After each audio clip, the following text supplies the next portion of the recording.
أشهد أن لا إله إلا الله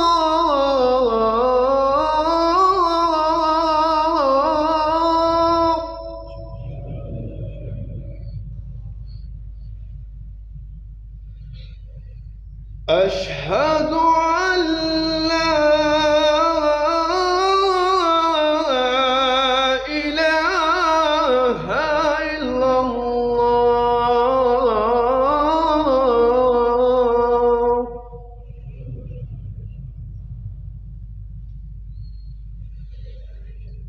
أشهد أن محمدًا رسول الله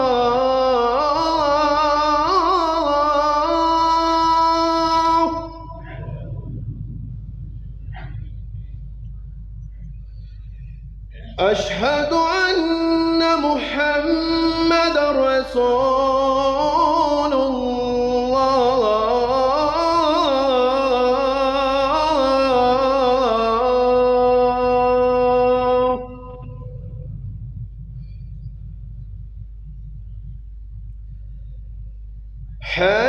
حي على الصلاة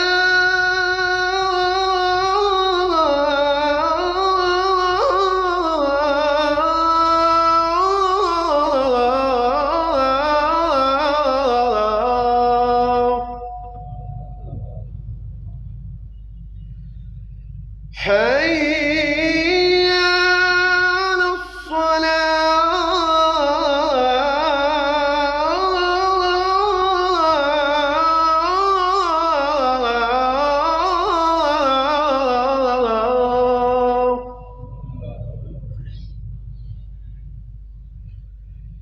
حي على الفلاح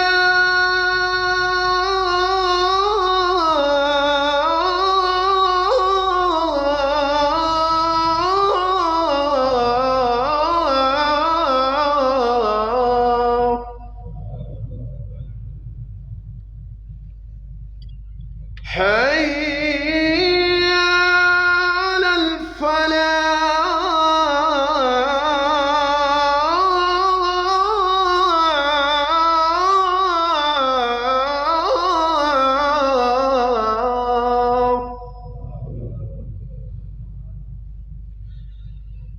الله أكبر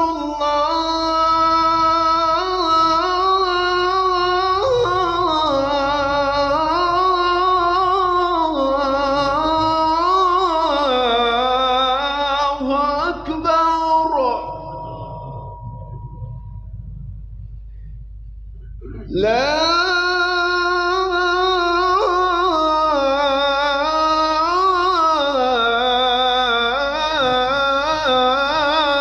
إله إلا الله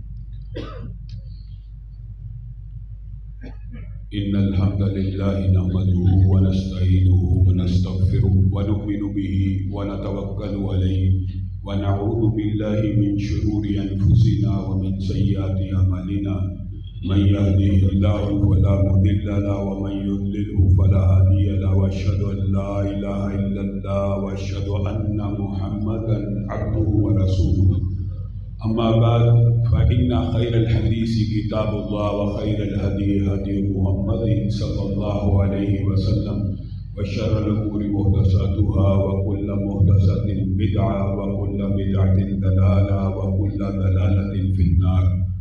أعوذ بالله من الشيطان الرجيم.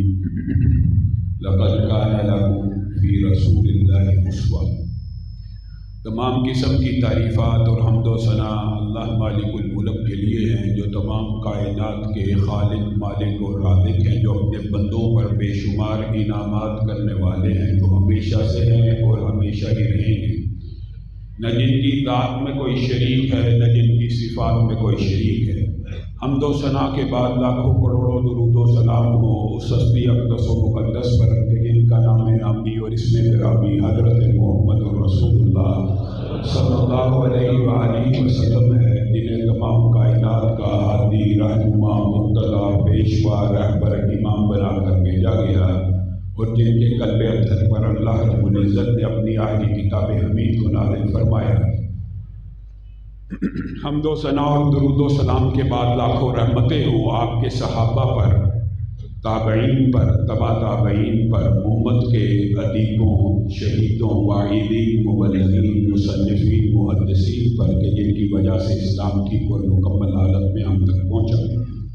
یہ اگر کوئی ساؤنڈ والا بھائی بیٹھا تو یہ کچھ آواز ادھر سے کم کریں۔ معزز سامعین گرامی قدر، اللہ کے فضل و کرم سے 112ویں اہل حدیث کانفرنس کا یہ افتتاحی خطبہ ہے۔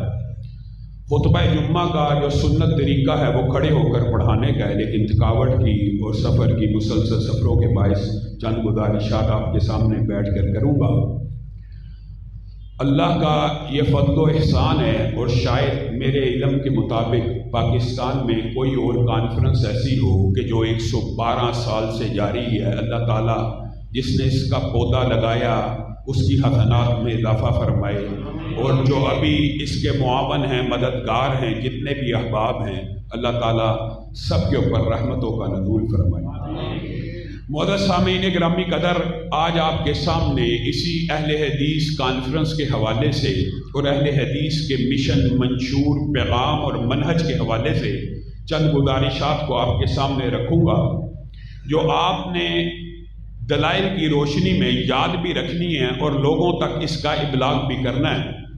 پہلی بات یہ سمجھنے کی ضرورت ہے کہ ہمارے معاشرے میں آج الہاد کا فتنہ، ہمارے معاشرے میں آج قادیانیت کا فتنہ، ہمارے معاشرے میں آج دین دشمنی کا فتنہ جو سر اٹھا رہا ہے، اس کی بنیادی وجہ کیا ہے؟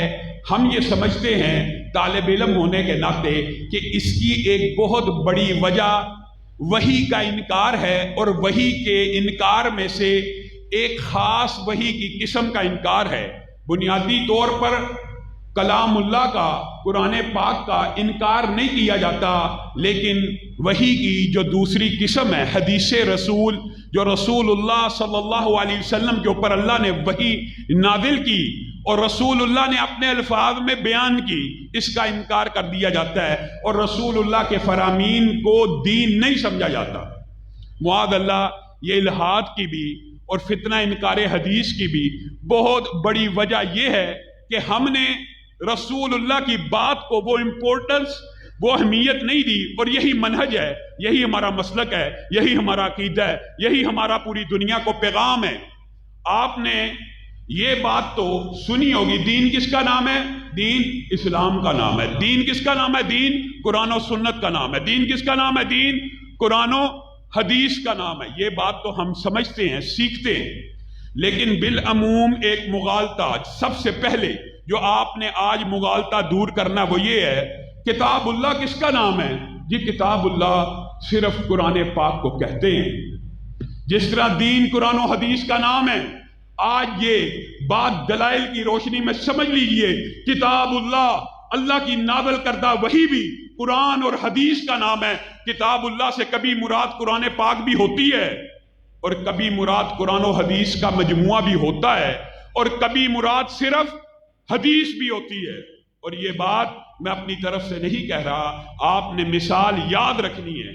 اِنَّ عِدَّةَ الشُّهُورِ عِندَ اللَّهِ 12 شَهْرًا فِي کتاب اللہ، فی کتاب اللہ، یاد کریے، اِنَّ عِدَّةَ الشُّهُورِ عِندَ اللَّهِ 12 شَهْرًا فِی کتاب اللہ۔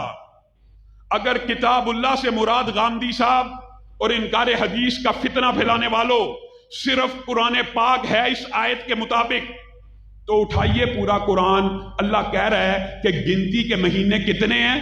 12، اور وہ گنتی کے 12 مہینے کہاں ہیں؟ فی کتاب اللہ۔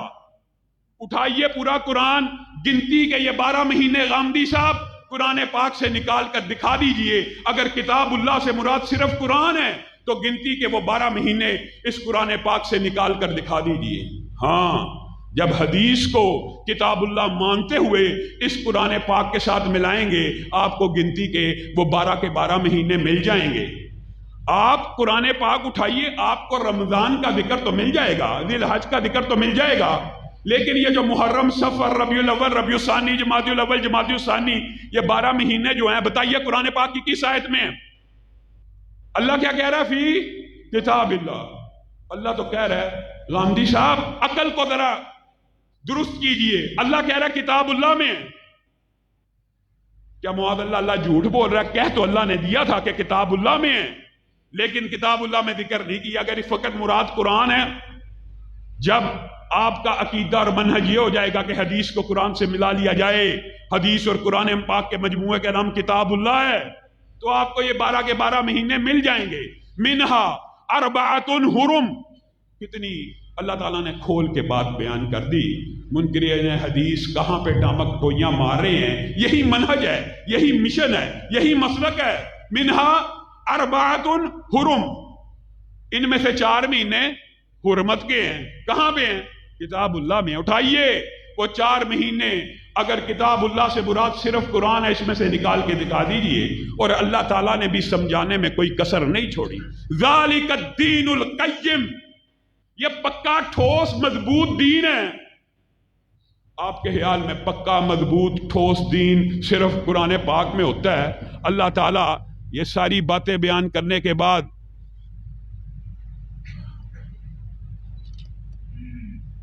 مائک چلا دیں۔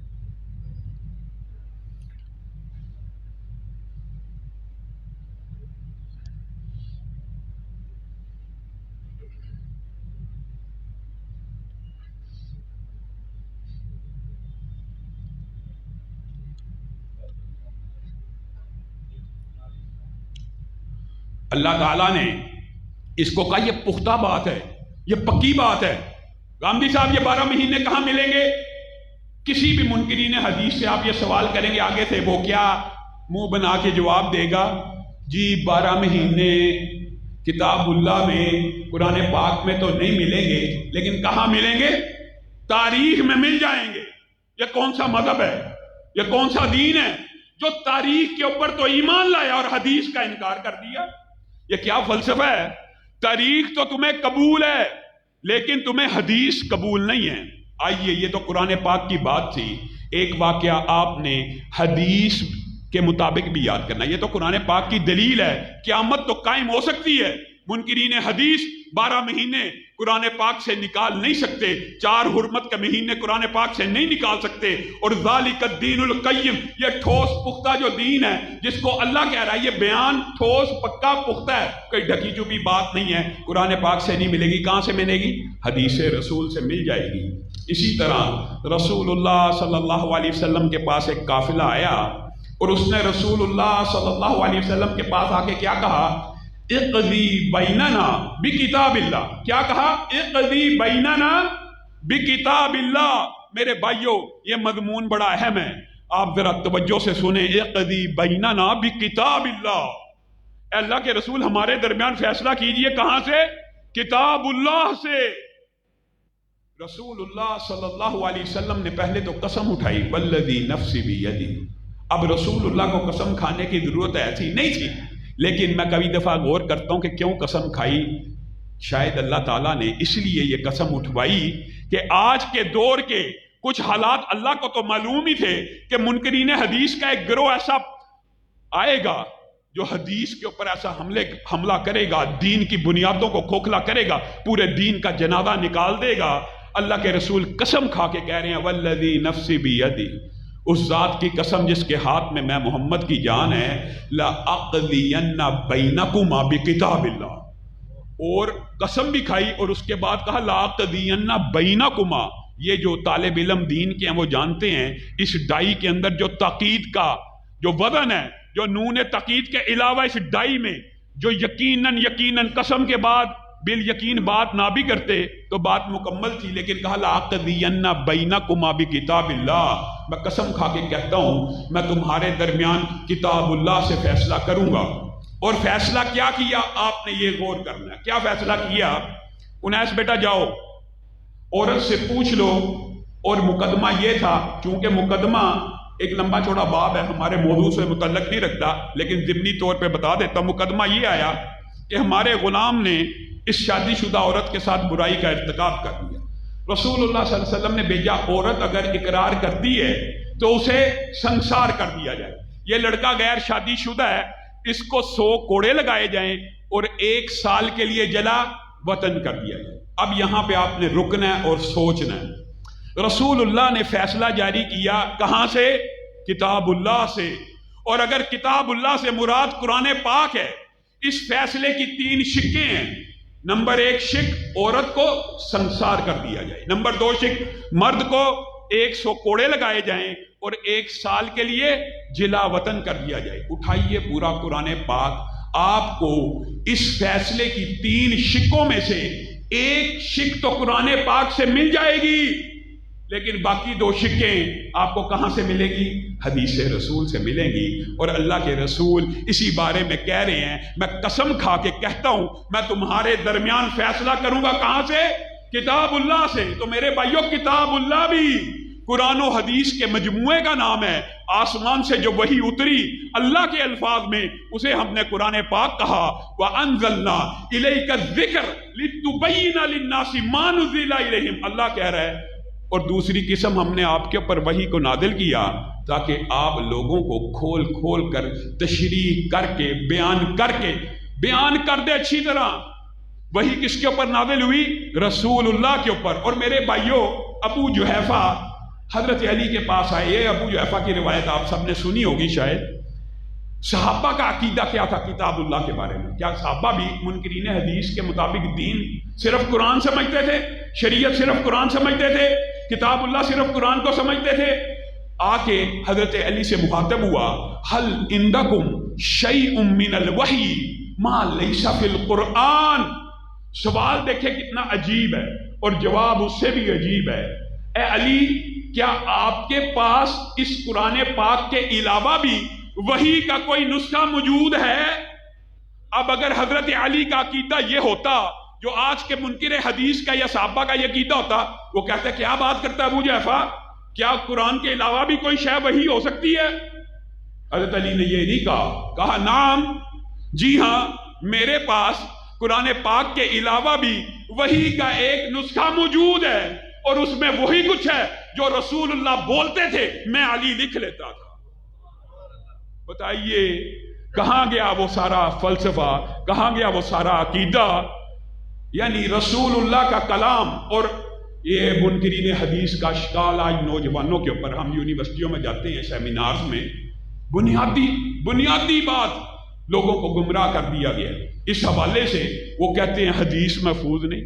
حدیث اگر محفوظ نہیں تو بتائیے دین کیسے محفوظ ہو سکتا ہے؟ آپ کو ایک عام فہم بات کر کے اپنی بات کو آگے بڑھاؤں گا۔ ایمانداری سے بتلائیے، اس کلام پاک میں جو طالب علم وہ تو جانتے ہیں، اللہ تعالیٰ نے رسول اللہ کو کتنی مرتبہ مخاطب کیا یا کتنی مرتبہ نمونہ کیا ہے؟ آپ حیران رہ جائیں گے کہ بالواسطہ یا بلا واسطہ طور کے اوپر مفہوماً رسول اللہ کی پیروی، رسول اللہ کی اتباع، رسول اللہ کی سنت پہ چلنے کا حکم اس قرآن پاک میں 700 سے زائد مقامات پہ موجود ہے، بالواسطہ یا بلا واسطہ۔ اب قرآن پاک میں اللہ تعالیٰ نے اتنی زیادہ بار رسول اللہ کے بارے میں یہ فرمان کہہ کے جس نے رسول کی اطاعت کی، اللہ کی جس کے رسول کے اوپر نازل ہونے والی وحی کے اوپر ایمان لایا، اللہ کے اوپر لایا، جو رسول تمہیں دیں اس کو پکڑ لو، جس سے روکے رک جائے۔ پھر انتہا کر دی، کیا کہا؟ لقد کان لکم فی رسول اللہ اسوہ، تمہارے لیے رسول اللہ کی پوری زندگی نمونہ ہے۔ بتائیے ایمانداری سے، رسول اللہ کی پوری زندگی نمونہ ہے کہ تھوڑی سی زندگی؟ 1 گھنٹے کی زندگی نمونہ کہ 24 گھنٹے کی زندگی؟ آپ اور میں کسی دردی کے پاس جائیں، مثالاً جٹ کی بات کرتا ہوں، اس کو کہیں میرا سوٹ سی لو، کس کے مطابق؟ نمونے کے مطابق، سیمپل کے مطابق، وہ کہے گا ٹھیک ہے، پھر کہیں اللہ 700 مرتبہ جس نبی کو نمونہ بنا کے آپ کو کہہ رہا ہے اس کی پیروی کرو، 700 مرتبہ اللہ نے بندہ مومن کے اوپر اس سے بھی زیادہ کال کی ہے. آپ دردی کو 20 مرتبہ کال کر کے دیکھ لیجئے، آزما لیجئے. آج سیمپل کے مطابق سوٹ سی دو، 10ویں مرتبہ آپ اس کو کال کریں گے نا، وہ کہیں گے یار تو عجیب بے وقوف بندہ ہے، تو مجھے سیمپل دیتا نہیں جس کے مطابق سینا ہے، اور بار بار کہی جاتا ہے سیمپل کے مطابق سی دو. معاذ اللہ تعالیٰ نے نمونہ اور سیمپل تو رسول کی زندگی کو بنایا، مجھے اور آپ کو حکم تو یہ دیا کہ رسول کی پیروی کرو، ان کے مطابق صبح گزارو، دوپہر گزارو، شام گزارو، رات گزارو، ازواجی تعلقات گزارو، سیاست، ریاست، معاشرت، معاملات ان کے مطابق گزارو. اور منکرین حدیث کہتے ہیں جی وہ نمونہ ہی محفوظ نہیں، زندگی رسول اللہ کا نمونہ ہے لیکن نمونہ محفوظ نہیں ہے. تو اللہ ہمیں کیسے کہہ سکتا ہے؟ بڑی عام فہم بات ہے، کیسے کہہ سکتا ہے رسول اللہ کے مطابق نماز پڑھو؟ یہ سیف ہی نہیں. نمونہ اور سیمپل اگر اللہ نے محفوظ ہی نہیں کیا تو اللہ تعالیٰ مجھے اور آپ کو کس چیز کا حکم دے رہے ہیں؟ میرے بھائیوں، کتاب اللہ سے مراد بھی قرآن و حدیث کے مجموعے کا نام ہے. امی عائشہ کی سہیلیوں کے کام آتی ہیں. امی عائشہ کی ایک سہیلی تھی بریرہ، آپ نے سنا ہوگا، لونڈی تھی، غلام تھی. امی عائشہ نے کہا جاؤ اپنے مالکوں سے مکاتبت کر لو، لکھت پڑھت کر لو، وہ تمہیں آزاد کریں. بریرہ امی عائشہ کے پاس آئیں اور آ کے کہنے لگی مکاتبت تو وہ کرتے ہیں لیکن کہتے ہیں ولا کی نسبت ہماری طرف رہے گی. یہ بھی ایک لمبا چوڑا فقہی باب ہے لیکن آسان کر کے آپ کو بتاتا ہوں. اس بات کا مفہوم یہ ہے کہ بریرہ تو پیسے لے آ امی عائشہ سے، ہم تجھے آزاد کر دیں گے، لیکن بالفرض تو فوت ہو گئی تو تیری وراثت دوبارہ ہماری طرف آئے گی. آنی کس کی طرف چاہیے؟ امی عائشہ کی طرف، جس نے پیسے دے کے آزاد کرایا. ولا کی نسبت تو وراثت تو پھر اگر ملنی ہوگی تو اسی کو ملے گی، یہاں تو مفت آزاد کیا ہو پھر ولا کی نسبت تو وارثوں کی طرف جو آزاد کرتے ہیں جا سکتی ہے. لیکن جو پیسے لے کے آزاد کر رہے ہیں، اور پیسے بھی کس کے ہیں؟ امی عائشہ کے، اور آزاد بھی امی عائشہ کے پیسوں کے عوض کر رہے ہیں، اور لکھوانا یہ چاہتے ہیں کہ بریرہ اگر فوت ہو جائیں تو اس کی وراثت دوبارہ ہماری طرف آ جائے گی. امی عائشہ نے رسول اللہ کو جا کے شکایت لگا دی کہ یہ لوگ آزاد تو کرتے ہیں لیکن ولا کی نسبت ہماری طرف کرنے کی بجائے، یعنی میں ماں عائشہ کی طرف کرنے کی بجائے اپنی طرف رکھتے ہیں. تو رسول اللہ کا ایک اخلاقی انداز تھا. یہ بھی رسول اللہ کی سنت کا اور سیرت کا ایک عظیم باب ہے. رسول اللہ کو جب کسی کی غلطی پتہ چلتی تھی تو براہ راست اس کو مخاطب ہو کے کی بجائے کیا کہتے تھے؟ ما بالو اقوام، لوگوں کو کیا ہو گیا؟ نام نہیں تھے لیتے، عزت نفس مجروح نہ ہو. ما بالو اقوام یشترطون شروطا ما لیست فی کتاب اللہ، لوگوں کو کیا ہو گیا؟ ایسی شرطیں باندھتے ہیں جو کتاب اللہ میں موجود نہیں ہیں. کل شرط ما لیس فی کتاب اللہ فہو باطل، ہر وہ شرط جو کتاب اللہ میں موجود نہیں ہے وہ باطل ہے. اور وَالشَّرْطُ فِي کتاب اللہ، میرے بھائیو اس حدیث کے لفظ کے اوپر غور کریں. اور کتاب اللہ میں جو شرط ہے وہ یہ ہے اِنَّمَا الْوَلَاءُ لِمَنْ أَعْتَقَ، ولا کی نسبت اس کی طرف ہوگی جو آزاد کرے گا. اب پورے منکرین حدیث قرآن پاک سے یہ آیت نکال کر دکھا دیں جو رسول اللہ نے کہا، کیا کہا؟ اِنَّمَا الْوَلَاءُ لِمَنْ أَعْتَقَ.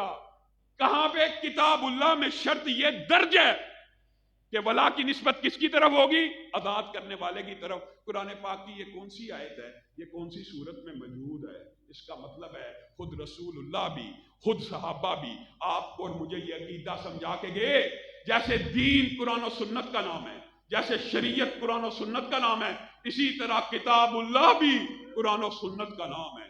اور میرے بھائیوں یہ مغالطہ بھی اس دور میں بھی جو آج کل غامدی صاحب اور منکرین حدیث آپ کے دماغ میں ڈالتے ہیں نا، یار رسول اللہ کی ایک زندگی بشری تھی، ایک زندگی معاذ اللہ نبی اور رسول کی تھی، اور ایک زندگی بشر کی تھی. یہ دنیا کا سب سے بڑا جھوٹ ہے. میرے بھائیوں اللہ رب العزت نے کلام حمید میں رسول اللہ کے لفظ کو کیا کہا ہے؟ رسول اللہ کے کلام کو کیا کہا ہے؟ وَمَا يَنْطِقُ عَنِ الْهَوَىٰ ان ہوا الا وحی یوحا، رسول اللہ اپنی مرضی سے نہیں بولتے، جب بھی بولتے ہیں کس کے حکم سے بولتے ہیں؟ اللہ کے حکم سے بولتے ہیں۔ اچھا، اللہ کے حکم سے بولتے ہیں، پھر بھی اشکال پیدا ہو گیا۔ اشکال کا پیدا ہونا چنبے کی بات نہیں ہے، لیکن اشکال کا رفع نہ ہونا یہ دکھ اور تکلیف کی بات ہے۔ عبداللہ بن عمر بن العاص، آپ کو لوگ کہنے لگے، آج کل کے شاید کچھ دماغ وہاں پہ بھی ہوں، کہنے لگے رسول اللہ بشر، رسول اللہ انسان ہے، یتکلم فی الغضب والرضا، رسول اللہ کبھی غصے میں بولتے ہیں اور کبھی خوشی میں بولتے ہیں۔ اور یار عبداللہ تو ہر چیز ہی لکھ لیتا ہے، نہ لکھا کر، چھوڑ دے۔ عبداللہ کے دل کو یہ بات وقتی طور پہ اپیل کی اور آپ نے لکھنا چھوڑ دیا، اور رسول اللہ کے پاس اس مقدمے کو لے کے گئے۔ اے اللہ کے رسول اللہ نے بھی پوچھا، بعض روایات میں رسول اللہ نے خود پوچھا، عبداللہ لکھتا نہیں آپ؟ میں دیکھتا ہوں پہلے جو لفظ میں زبان سے نکالتا تھا تو لکھ لیتا تھا۔ اور وہ کہاں گئے فلسفی جو کہتے ہیں 250 سال بعد حدیثیں لکھی گئی؟ رسول اللہ کی اپنی زندگی کے اندر عبداللہ بن عمر بن العاص حدیثیں لکھ بھی رہے ہیں، صحابہ حدیثیں لکھ بھی رہے ہیں، اور اشکال پیدا کرنے والوں نے یہی اشکال، یہ اشکال آج کا نہیں ہے، 1400 سال پرانا ہے، کہ ایک بشری زندگی ہے، ایک نبوی زندگی ہے، کچھ خوشی سے بولتے ہیں، کچھ غصے سے بولتے ہیں، جو چیز چاہے لکھتا رہتا ہے۔ اللہ کے رسول، لوگوں نے مجھے یہ وسوسہ ڈال دی ہے اور انہوں نے یہ مقدمہ میرے سامنے رکھا، کبھی آپ خوش ہوتے ہیں، کبھی آپ غصے میں ہوتے ہیں، میں ہر چیز لکھ لیتا ہوں، تو میں لکھنے سے رک گیا ہوں۔ رسول اللہ کی پیشانی کے اوپر بل پڑ گئے، کہا اکتب فوالذی نفسی بیدی، اے عبداللہ بن عمر لکھا کر اس ذات کی قسم جس کے ہاتھ میں محمد صلی اللہ علیہ وسلم کی جان ہے، ما یخرج منہ الا حق، اس زبان سے حق کے علاوہ کچھ نہیں نکلتا۔ میں اور آپ کس کھیت کی مولی ہیں؟ رسول اللہ صلی اللہ علیہ وسلم ایک مرتبہ حج کے فضائل بیان کر رہے ہیں، اور سوال کا پیدا ہونا چنبا نہیں ہے، سوال کریں گے تو علم ملے گا۔ ایک صحابی کے ذہن میں یہ سوال آ گیا، رسول اللہ حج کی اتنی فضائل بیان کرتے ہیں، جو حج کرے گا آج ایسا ہو جائے گا جیسے ماں کے بطن سے پیدا ہوا۔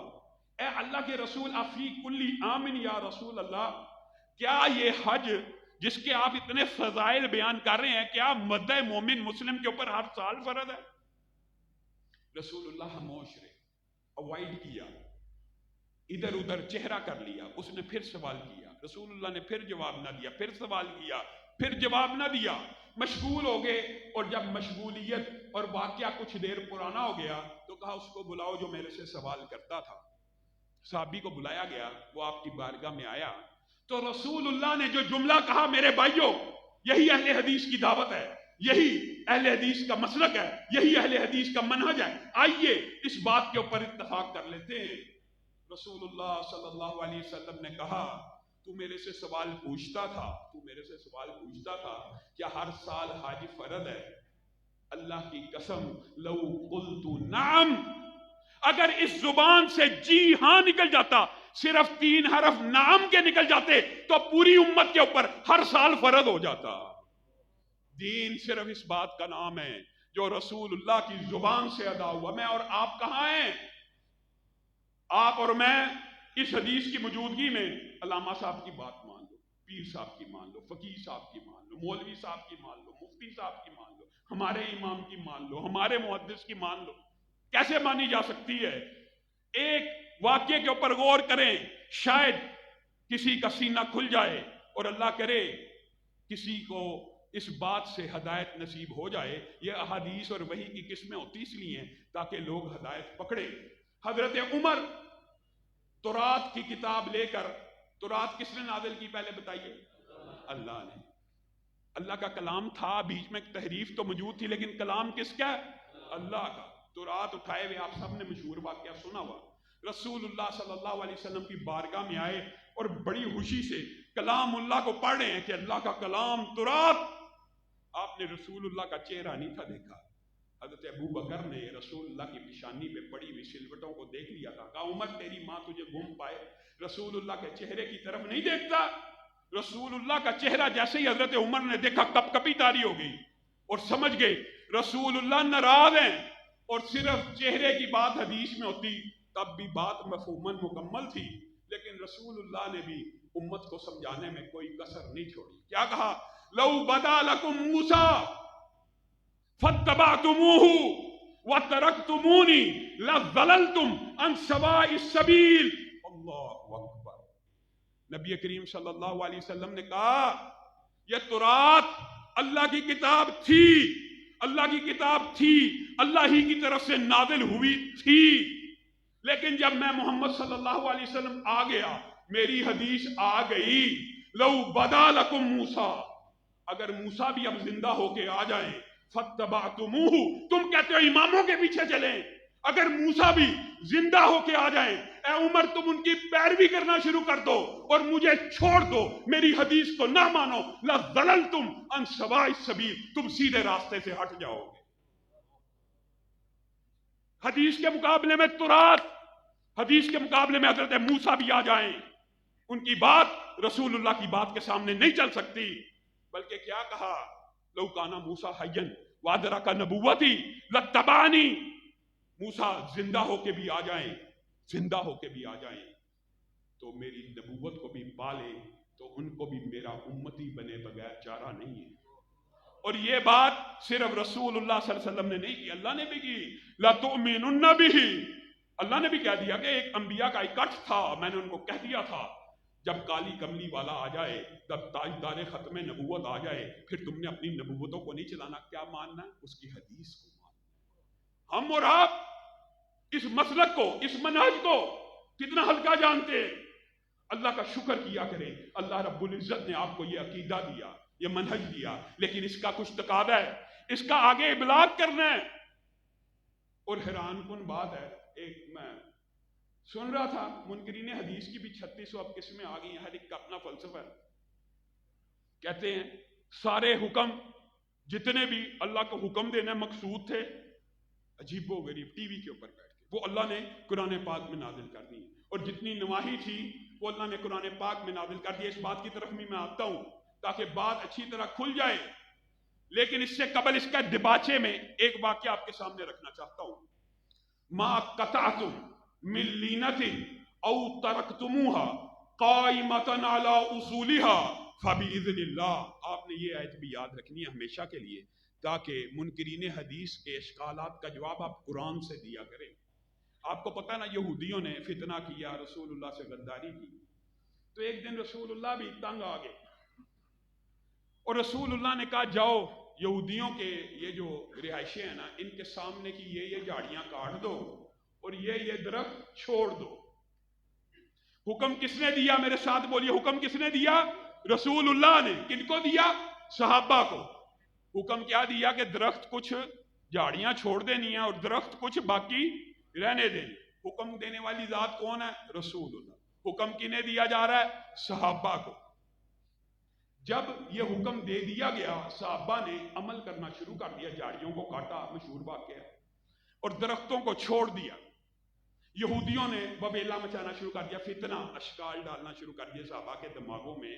یہ کیسا نبی ہے، یہ کیسا رسول ہے، یہ کیسا پیغمبر ہے. رسول اس لیے آتے ہیں معاذ اللہ ثم معاذ اللہ کہ لوگوں کی کھیتیاں اجاڑ دے، درخت کاٹ دے، جھاڑیاں کاٹ دے، کھیتی باڑی کو اجاڑ دیا جائے. ادھر اعتراض کون کر رہے ہیں؟ یہودی. کن کے دماغ میں ڈال رہے ہیں؟ صحابہ کے دماغ میں. صحابہ کون ہے؟ جن کو حکم دینے والی ذات کون سی تھی؟ محمد الرسول اللہ صلی اللہ علیہ وسلم. یہ حکم کس نے دیا تھا کہ کاٹ دو اور چھوڑ دو؟ کس نے دیا تھا؟ رسول اللہ صلی اللہ علیہ وسلم. جب یہودیوں نے اشکال ڈالنا شروع کیا تو اللہ تعالیٰ نے بھی دیکھ لیے کیسے منہج اہل حدیث کو بیان کیا. اللہ نے کہا ما قطعتم من لینۃ او ترکتموها قائمۃ علی اصولها فباذن اللہ. صحابہ کے دماغ میں اشکال ڈل گیا نا کہ یہ رسول کیسا ہے جو تمہیں حکم دیتا ہے جھاڑیاں کاٹنے کا اور کچھ چیزیں چھوڑنے کا. تو اللہ تعالیٰ نے کہا ما قطعتم من لینۃ، اے میرے صحابہ، اے نبی کے صحابہ، نہیں تم نے کوئی جھاڑی کاٹی اور نہیں کوئی درخت تم نے چھوڑا، مگر کس کے حکم سے؟ فباذن اللہ، اللہ ہی کے حکم سے. اللہ نے بھی کہہ دیا کہ رسول اللہ کا حکم کس کا حکم ہے؟ اللہ کا حکم ہے. اٹھائیں گامدی صاحب، چیلنج میں ان کو کرتا ہوں جو انہوں نے دعویٰ کیا ہے فَبِإِذْنِ اللَّهِ، قرآن پاک کی کون سی آیت ہے؟ یہ واقعہ تو اللہ نے بیان کر دیا، نہیں تم نے کاٹے تھے اور نہیں تم نے چھوڑے تھے۔ یہ حکم قرآن پاک میں کہاں پہ ہے کہ کاٹو اور چھوڑو؟ پورا قرآن پاک اٹھا لیجئے، اگر یہ کہتا ہے کہ حکم کی جتنی آیات ہیں، احکامات کی جتنی آیات ہیں، وہ کہاں ہیں جی؟ صرف قرآن میں۔ نواہی کی کتنی آیات ہیں جی؟ وہ کہاں پہ ہیں؟ قرآن پاک میں۔ یہاں پہ حکم دینے والی ذات محمد الرسول اللہ تھی، اور محمد الرسول اللہ صلی اللہ علیہ وسلم کے حکم کو اللہ نے کہا میرا حکم ہے۔ اور بات اسی پر ہو جائے نا تو منکرین حدیث اس آیت کا قیامت قائم ہو سکتی ہے، جواب نہیں دے سکتے۔ کہاں ہے وہ حکم؟ اٹھائیں پورے قرآن پاک سے نکال دیں۔ اب آپ ان سے پوچھیں گے نا، کس میں خیر بہت ہیں، کہ سجدہ کس کیفیت کا نام ہے؟ وہ کہیں گے جیسے آپ امت سجدہ کرتی چلی آ رہی ہے تواتر سے، یہی قسم ہے، یہ بات مانتے ہیں۔ پہلے منکرین حدیث اول نماز کے بھی منکر تھے، اس کی کیفیت کے بھی منکر تھے، لیکن جب انہوں نے دیکھا یہ معاملہ گڑبڑ ہے کہ نماز جو بنیادی رکن ہے اس کی کیفیات ہمیں ماننی پڑے گی، تو بالآخر مان گے۔ اب آپ نے یہ مقدمہ بھی سمجھنا ہے، ان کا یہ مقدمہ ہے کہ قرآن پاک میں سارے اوامر ہیں اور سارے نواہی ہیں۔ اوامر مطلب حکم اور نواہی مطلب منع کیا گیا۔ اب رسول اللہ صلی اللہ علیہ وسلم نے ارشاد فرمایا امرتو، میں محمد صلی اللہ علیہ وسلم حکم دیا گیا ہوں۔ ایمانداری سے بتائیے کیا کوئی صحابی رسول اللہ کو حکم دے سکتا ہے؟ رسول اللہ کو حکم کون دے گا؟ اللہ کے علاوہ کوئی ذات ایسی ہے جو رسول اللہ کو بھی حکم دے؟ اور رسول اللہ وہ حکم بیان کر رہے ہیں، امرتو ان اسجد علی سبعۃ اعظم، میں حکم دیا گیا ہوں میں 7 ہڈیوں پہ سجدہ کروں۔ الحمدللہ جس طرح ہم سجدہ کرتے ہیں، آپ منکرین حدیث سے سجدے کی اس کیفیت اور حکم کے بارے میں پوچھئے، یہ قرآن پاک کی کون سی آیت ہے؟ امرت ان اسجد علی سبعۃ اعظم، کیا پورے قرآن پاک میں کسی سورت کے اندر یہ آیت لکھی ہے کہ 7 ہڈیوں کے اوپر سجدہ کرو؟ اور اللہ کے رسول کیا کہہ رہے ہیں؟ مجھے حکم دیا گیا ہے۔ گویا وحی کی ایک قسم قرآن پاک کے علاوہ بھی موجود ہے جو اللہ کے رسول کے اوپر نازل ہوتی تھی، اور اللہ کے رسول اس کو کھول کھول کے بیان کر دیتے تھے۔ یہ تو بات ہوگی اوامر کی، لیکن شاید اللہ اور اس کے رسول نے بھی اشکال کی کوئی قسم نہیں چھوڑی جی، نواہی بھی سارے قرآن پاک کے اندر موجود ہیں۔ رسول اللہ صلی اللہ علیہ وسلم نے ارشاد فرمایا نہیتو، پہلے کیا کہا تھا؟ امرتو، اب کیا کہا؟ نہیتو ان اقرأ القرآن راکعا او ساجدا، میں محمد صلی اللہ علیہ وسلم منع کیا گیا ہوں۔ کس ذات کی جرت ہے محمد صلی اللہ علیہ وسلم کو منع کر دے؟ سوائے اللہ کے کوئی منع نہیں کر سکتا۔ اور رسول اللہ نے کہا میں منع کیا گیا ہوں کہ میں سجدے اور رکوع کے اندر قرآن پاک کی تلاوت کروں۔ دنیا کے سارے منکرین حدیث جمع ہو جائیں، قرآن پاک سے یہ آیت نکال کے نہیں دکھا سکتے، لیکن یہ اوامر اور نواہی، اس کا مطلب ہے قرآن پاک کے علاوہ بھی رسول اللہ صلی اللہ علیہ وسلم کے اوپر وحی اترتی تھی جو رسول اللہ کی حدیث کا نام تھا۔ اور قربان جائیں حدیث کا احترام بھی اگر آپ نے دیکھنا ہو تو کہاں سے دیکھیں گے؟ اللہ کی قسم صحابہ کی زندگی سے دیکھیں گے۔ حدیث کا سچے معنوں میں احترام آج بھی اگر دھرتی کی پشت کے اوپر کوئی کرتا ہے تو وہ وہی مکتبہ فکر ہے جس نے اپنا نام ہی حدیث کے ساتھ منسوب کر دیا، یا اس دور میں اگر کوئی تھا تو وہ صحابہ کی جماعت تھی۔ سبحان اللہ، کیسا احترام! آپ حیران رہ جائیں گے، آپ سوچ ہی نہیں سکتے کہ صحابہ حدیث رسول کو کیسے حکم خدا سمجھا کرتے تھے۔ آج کا منکر حدیث رسول اللہ کا حکم الگ ہے، قرآن پاک کا حکم الگ ہے۔ جو بات میری عقل سے ٹکراتی ہے، یہ بھی ایک عجیب و غریب فلسفہ ہے، بات ضمنی طور پہ آئی ہے تو کہہ دیتا ہوں جی، تحقیق میں، عقل میں، میرے دماغ میں یہ حدیث نہیں آتی۔ تیرا دماغ دین کے اندر معیار ہے، تیرا دماغ دین اسلام میں حجت ہے، تیری تحقیق دین اسلام میں کیا حیثیت رکھتی ہے؟ اللہ کی قسم یہ عقیدہ بھی حدیث کے احترام کا صحابہ نے کھول کے بیان کر دیا۔ کیسے بیان کیا؟ حضرت علی خود بیان کرتے ہیں کہ مجھے مقداد اور زبیر کو اللہ کے رسول نے حکم دیا انطلقوا حتی تأتوا روضۃ خاخ، یہاں سے چلو، مدینہ سے روضہ خاخ نامی وادی آئے گی، وہاں پہ جب پہنچو گے وہاں پہ ایک عورت ہوگی، اس کے ساتھ کجاوا ہوگا، ایک اونٹ ہوگا. انطلقوا حتی تأتوا روضۃ خاخ. جب وہاں پہ پہنچو گے، وہاں پہ ایک عورت ہوگی کجاوا لیے ہوئے، معہا کتاب، اس کے پاس ایک خط ہوگا، اس کے پاس ایک خط ہوگا، اس سے وہ خط لے آنا، اس کو چھوڑ دینا، جانے دینا، اس کو کچھ نہیں کہنا. تیزی سے یہ تینوں صحابہ اس اونٹ کے پاس پہنچے. روضہ خاخ نامی وادی میں اترے تھے. وہ اونٹ بھی وہاں پہ موجود تھا، وہ عورت بھی وہاں پہ موجود تھی، وہ کجاوا بھی وہیں پہ موجود تھا. عورت کو کہنے لگے تیرے پاس ایک خط ہے. کہنے لگی میرے پاس خط نہیں ہے. تلاشی، کجاوا کھولا، سامان کھولا، ہر چیز کی تلاشی لینے کے بعد خط نہ ملا. اگر کسی عام بادشاہ کے بھیجے ہوئے ہر کارے ہوتے تو کیا کرتے؟ واپس آ جاتے اور آگے کہتے بادشاہ سلامت، آپ کو جو اطلاع ملی تھی وہ غلط ہے، اس کے پاس لیٹر نہیں ہے. لیکن صحابہ کا عقیدہ یہ تھا محمد الرسول اللہ صلی اللہ علیہ وسلم کو جو اطلاع ملی ہے کہاں سے ملی ہے؟ آسمان سے ملی ہے. کہنے لگے لَتُخْرِجِنَّ الْكِتَابَ لَتُخْرِجِنَّ الْكِتَابَ. تحقیق تو کہتی ہے، تلاشی تو کہتی ہے کہ خط تیرے پاس نہیں، لیکن ہمارا عقیدہ یہ کہتا ہے خط تیرے پاس ہے.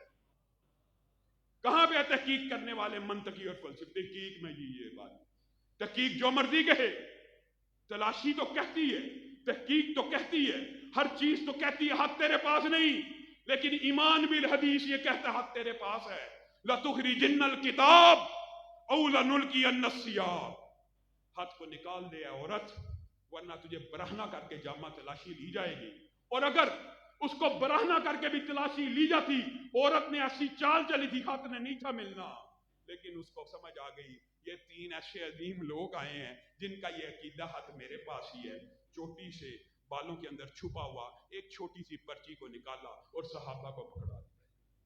آپ اور میں حدیث سننے کے بعد ہمارا ایمان یہ ہوتا ہے.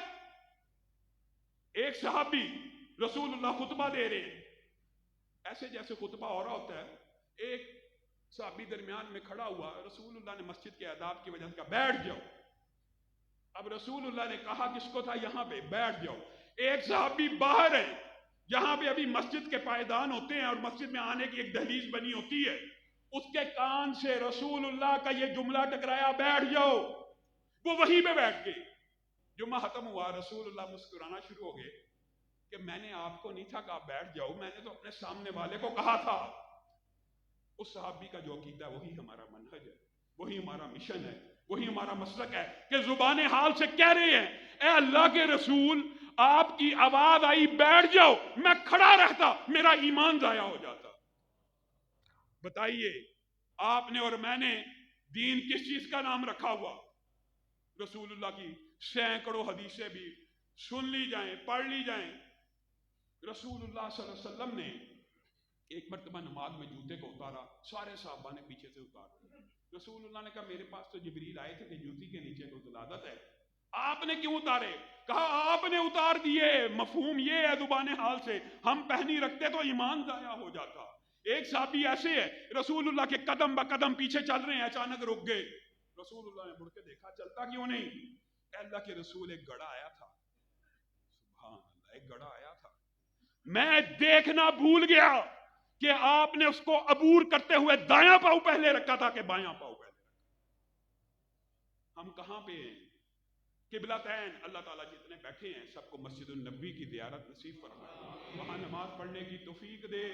مسجد قبلتین جو مدینہ گئے ہیں جانتے ہیں، قبلتین دو قبلوں والی مسجد کیوں کہا گیا؟ وہاں پہ نماز ہو رہی ہے. ایک صحابی نے آ کے کہا میں رسول اللہ کے پیچھے نماز پڑھ کے آیا ہوں اور رسول اللہ نے قبلہ روح ہو کے نماز کو ادا کیا ہے. یہ سارے کے سارے صحابہ، آج کل کے ہم جیسے کمزور لوگ ہوتے تو نماز کو توڑتے، دوبارہ صفحے سیدھی کرتے. یہ صحابہ حالت رکوع میں اطلاع ملی، رسول اللہ نے قبلہ بدل گئے. منہ خبر واحد ہے، ایک بندے نے آ کے اطلاع دیا، لیکن سکہ ہے آ کے اطلاع دے رہا ہے کہ رسول اللہ نے خانہ کعبہ کی طرف منہ کر لیا ہے. سارے کے سارے صحابہ حالت رکوع کے اندر بغیر نماز توڑے قبلہ روح ہو گئے. اور اگر پوچھا جائے زبان حال سے یہ جواب دے رہے ہیں کہ اللہ کے رسول کا عمل مل گیا تھا کہ رسول اللہ نے قبلے کی طرف منہ کر لیا ہے، رکوع سے سر اٹھا کر اگر قبلہ رخ ہوتے تو ایمان ضائع چلا جاتا۔ میرے بھائیوں، صحابہ کا ایمان بالحدیث کیسا ہے؟ آپ نے اور میں نے صحیح معنوں میں سمجھا نہیں، اور ہم نے بھی قدر نہیں کی۔ اللہ تعالیٰ نے آپ کے اور میرے اوپر یہ جو سچا ستھرا صاف عقیدہ کی ہے، اللہ کی یہ بہت بڑی رحمت ہے۔ ابو ذر غفاری آخری عالم ہے، ندا طاری ہو چکی، بالکل آخر میں ہے، ندا طاری ہو گئی تو بیوی داروں کی تار رونا شروع ہو گئی۔ آپ صحابی رسول ہیں، اب یار رسول ہیں، آپ کا رسول اللہ سے بڑا پیار تھا، میں تو بڑھیا ہو گئی ہوں، آپ فوت ہو گئے تو کیا میں آپ کو غسل دیے بغیر دفنا دوں؟ میں آپ کو کفن دیے بغیر دفنا دوں گا؟ میرے میں تو طاقت ہی نہیں کہ میں آپ کو غسل دے سکوں، میں آپ کو دفنا سکوں۔ صحابہ کا ایمان بالحدیث کیسا ہے؟ ابو ذر غفاری جو ندا کے عالم میں ہے، پوری قوت طاقت کو مجتمع کر کے اپنی کمر کو سیدھا کرتے ہیں، ابشری لا تبکی ولا تحزنی، اے میری بیوی خوشخبری ہے تیرے لیے، لا تبکی ولا تحزنی، نہ تو رو نہ تو غم کر۔ بیوی اچانک حیران رہ گئی، اس عالم میں بھی مجھے نصیحت کر رہے ہیں نہ رو نہ غم کر۔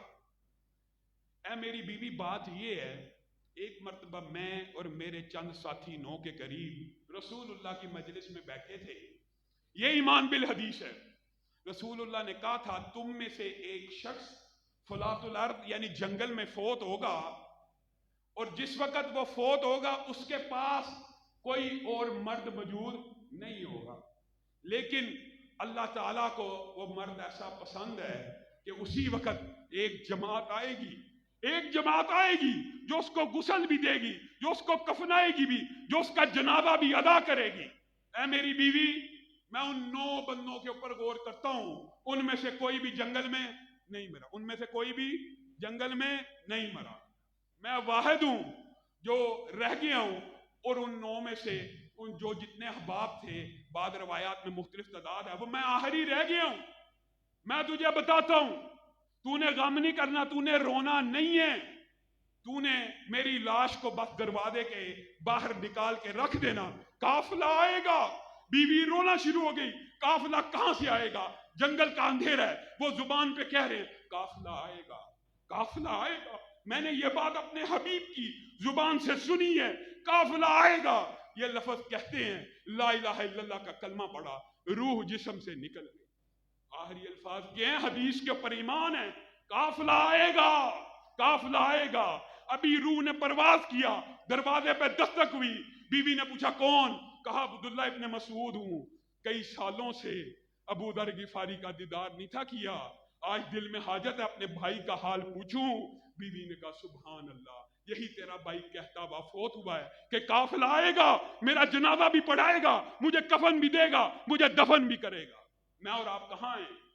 ہم حدیث سن لیں، حدیث تو ہے لیکن وہ مولوی صاحب نہیں مانتے، حدیث ہے امام صاحب نہیں مانتے۔ اور یار تم حدیث کو تو مانو، تمہیں کون کہتا ہے حدیث کے اوپر ایمان نہ لے کے آؤ؟ اور یہ بات صرف ابو ذر غفاری سے نہیں ہے، صحابہ کے اوپر ہے۔ سیدنا عثمان بن طلحہ، بتائیے بنو طلحہ کی عظمت کے اوپر بندہ قربان جائے۔ سیدنا عثمان بن طلحہ آپ کو پتہ کون تھے؟ بات آئیے مختصر، تو ان کا بھی ایمان بالحدیث، اور ان کے ساتھ جو حدیث کے اوپر ایک بہت بڑی حجیت کی دلیل ہے وہ بھی آپ کے سامنے رکھوں گا۔ وہ یہ ہے، عثمان بن طلحہ کو فتح مکہ کے موقع کے اوپر رسول اللہ صلی اللہ علیہ وسلم نے طلب کیا، تو عثمان بن طلحہ وہ تو اسلام قبول کر چکے تھے، آپ کو پتا ہوگا فتح مکہ کے موقع کے اوپر، لیکن ان کی والدہ نے ابھی اسلام کو قبول نہیں تھا کیا۔ چابیاں رسول، یہ ایک لمبا چوڑا باب ہے، پہلے رسول اللہ صلی اللہ علیہ وسلم نے حضرت عثمان بن طلحہ کے گھر حضرت عمر کو بھیجا تھا، یہ بات آئی ہے ضمنی طور پہ تو یہ بھی سن لیں۔ تو پہلے بلال کو بھیجا، دیگر صحابہ کو بھیجا، تو عثمان بن طلحہ کی ماں ان کو آنے نہیں تھی دیتی، خبردار رسول اللہ کو چابیاں نہ دینا خانہ کعبہ کی۔ تو حضرت امیر عمر رضی اللہ جب گئے نا عثمان، تو ان کی والدہ نے آواز سنی حضرت عمر کی، کیا اس کو چابیاں دے دو، روب دبدبا تھا۔ خیر وہ چابیاں لے کے آ گئے. رسول اللہ صلی اللہ علیہ وسلم نے خانہ کعبہ میں جو عبادت کرنی تھی کی. نماز پڑھنے کے بعد باہر آئے تو کہا کہاں ہے عثمان بن طلحہ, کہاں ہے عثمان بن طلحہ؟ تو صحابہ نے کہا وہ تو روتے ہوئے گھر کو چلے گئے ہیں, چابیاں دے گئے ہیں لیکن روتے ہوئے گھر کو چلے گئے ہیں. کہا اس کو بلاؤ. اس کو بلایا گیا. کہا عثمان خوش نہیں مجھے چابیاں دے کے؟ میں نے سنا روتا ہوا گھر کو چلا گیا. کہا نہیں نہیں اللہ کے رسول, اللہ کی قسم اس لیے نہیں روتا, روتا آپ کی اس حدیث کو یاد کر کے ہوں, اس بات کو یاد کر کے ہوں. کاش اور میرے بھائیوں اللہ نہ کرے میرے اور آپ کے اوپر قیامت والے دن ایسا لمحہ ہے کہ ہم یہ کہ کاش ہم نے رسول اللہ کی حدیث کو مانا ہوتا. عثمان بن طلحہ کہتے ہیں مجھے آپ کی وہ بات یاد آ گئی جس وقت آپ مکہ میں تھے. آپ ایک دن آئے تھے اور آپ نے کہا تھا عثمان چند منٹ کے لیے مجھے یہ چابی دے دے, میں خانہ کعبہ کے اندر نماز کو ادا کرنا چاہتا ہوں. تو میں نے آپ کو کہا تھا میں نے تجھے چابی نہیں دینی. تو اس وقت آپ نے ایک جملہ کہا تھا, میں اس جملے کو یاد کر کر کے روتا ہوں. آپ نے کہا تھا عثمان ایک دن آئے گا یہ چابیاں میرے ہاتھ میں ہوں گی اور میں محمد صلی اللہ علیہ وسلم جس کو چاہوں گا دے دوں گا. کہا کاش اس وقت ایمان لے آیا ہوتا. آج میں اپنی آنکھوں سے دیکھ رہا ہوں, اپنے ہاتھ سے آپ کو چابیاں پکڑا رہا ہوں اور حدیث کی حجیت یہاں تک مکمل نہیں ہے, بات اگلی ہے, وہ بھی سمجھنے کی ضرورت ہے. کہا عثمان سن, پہلے تجھے چابیاں دی تھی کسی اور نے, پہلے تجھے چابیاں دی تھی قریش مکہ نے, تجھ سے چھین لی گئی. خذوها خالدتن تالدتن لا ينزعها منکا الا کافر او ظالم. اب چابیاں دینے والا کون ہے؟ میں محمد صلی اللہ علیہ وسلم. اے عثمان پکڑ ان چابیوں کو. کب تک کے لیے؟ خالدتن تالدتن, یہ چابیاں ہمیشہ آپ کے گھر میں رہیں گی, آپ کی نسل میں رہیں گی, آپ کے بچوں میں رہیں گی, یہاں تک کہ ایک حکمران ظالم آئے گا جو حقیقت میں کافر ہوگا, وہ آپ کی اولاد سے یہ چابیاں چھین لے گا. 1400 برس گزر گئے, 1450 برس گزر گئے. آج بھی چابیاں بادشاہ سعودیہ کا بھی ہو, اسی وقت کا حاکم بھی ہو, اگر خانہ کعبہ کا دروازہ کھولنا ہو تو کس کو بلایا جاتا ہے؟ عثمان بن طلحہ کے بیٹے کو. خالدتن تالدتن, اب یہ چابیاں تیرے پاس ہمیشہ کے لیے رہیں گی یہاں تک کہ کافر اور ظالم تجھ سے چھین لے گا. 1400 برس گزر گئے ہیں, کسی کو جرت نہیں ہوئی, کرامتی آئے, گندی حکومتیں آئیں, ظالموں کی آئیں, کسی کو جرت نہیں ہوئی عثمان بن طلحہ کے خاندان سے وہ چابیاں لے لے.